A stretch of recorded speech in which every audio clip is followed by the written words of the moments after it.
So it's going to be either coastline or border, and it goes to border. Sweet. So we get a new map for the last match of the day. Buck proficiently.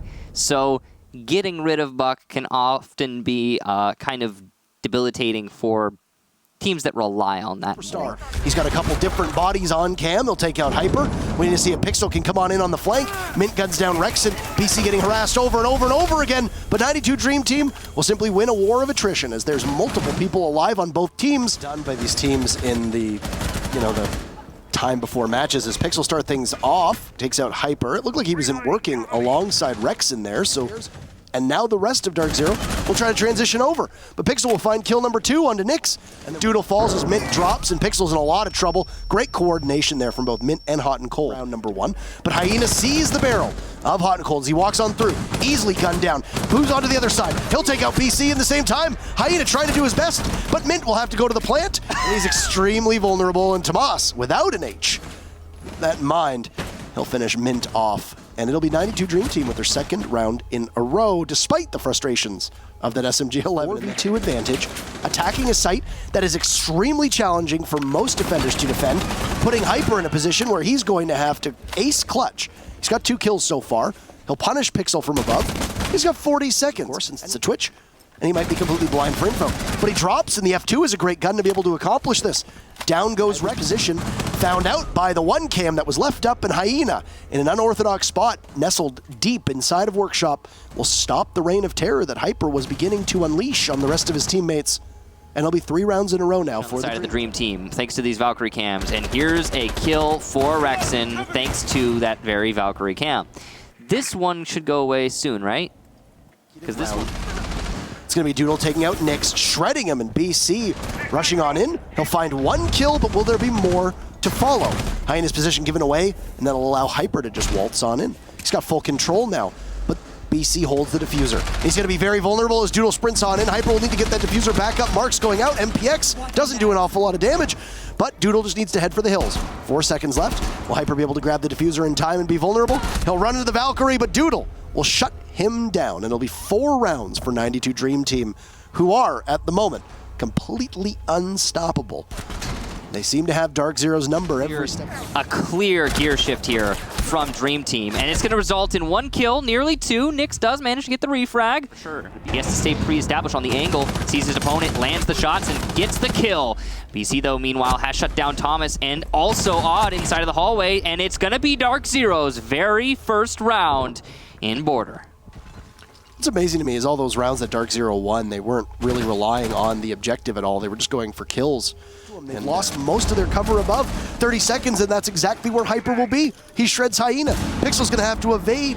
He gets taken out by Mint, so it'll be Rexon swinging out wide. Oh, he takes down Hutton, and that's diffuser dropped. Things go from bad to worse for DarkZero if they're not quick enough. Mint will pick up the diffuser, but Rexon is there. He loses a lot of HP. Tomas is down, so it'll be a 2v2. Oh, Doodle drops BC, and Hyper, who was upstairs, is nowhere nearby to be able to grab it. And it's all time for 92 Dream Team. The rest of the team around him. And you're going to need better efforts, but oh, Hyper gets caught out as he tries to vault.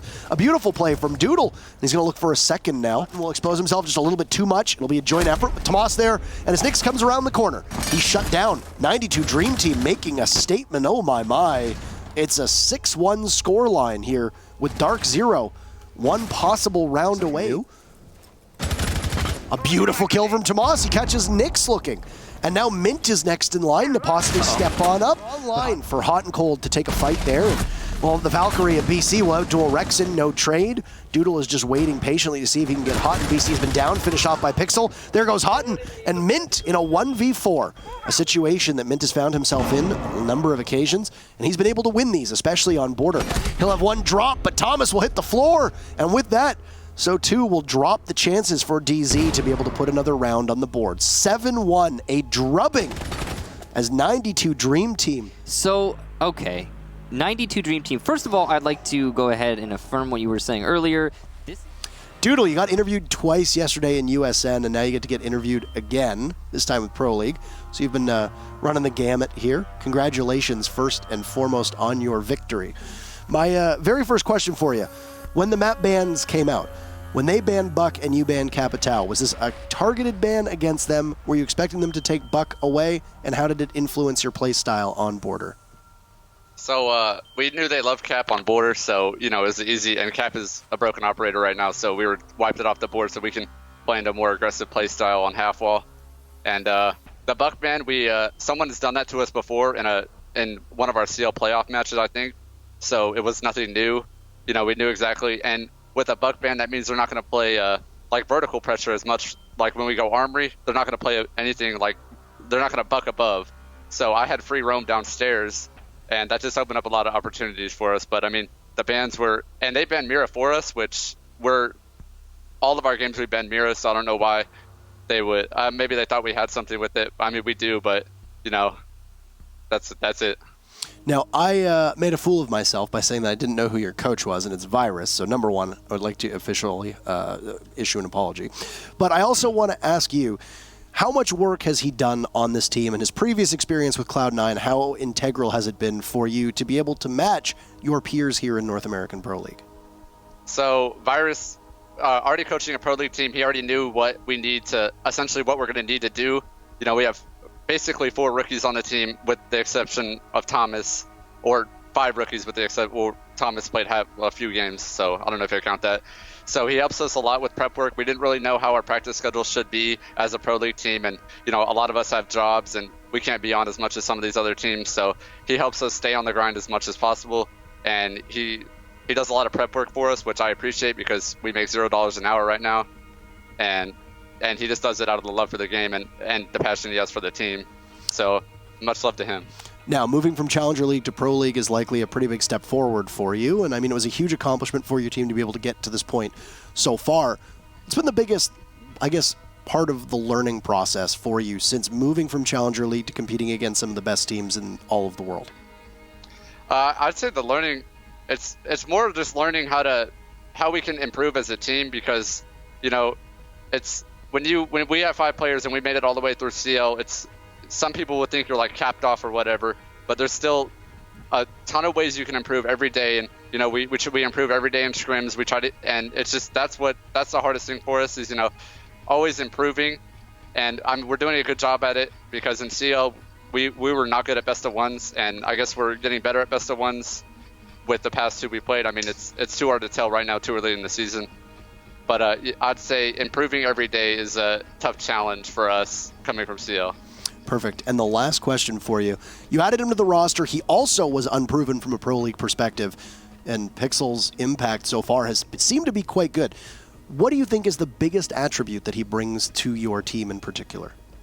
So I think Pixel is one of the best aimers in Pro League right now. I was on a team with him when he qualified for USN, and I took his spot because he could not make the event. But I think he brings a lot to the table with gun skill in general, and it clears up our comms a little bit because he's more of a quiet player, and we have 3 very loud players on the team. So, and we had 4 with already on the team, and it clears up comms, and I'm very confident in Pixel and his like gunfight abilities basically. So I'd say his best attribute is just a gun. Well, you had a banger of a night last night. You're 1 win away from making it to the U.S. Nationals LAN, if I remember correctly. And now you also happen to sit atop the standings in North American Pro League. So not a bad 24 hours for you. Anything to say to the fans, the viewers, etc. before we end the interview? I just want to say I appreciate everybody supporting 92 Dream Team and our look for an org. You know, seeing everybody adding all the orgs on Twitter has really helped get our name out there, especially us playing good. And, you know, it just feels good to have a fan base behind us and people who actually want to see us win and do good. So I appreciate all the fans out there and everybody who's stuck with us. What a story it's been for you, and I'm sure we'll see you again more this season. Enjoy the rest of your week, and we'll see you again soon. Bye-bye. Thanks.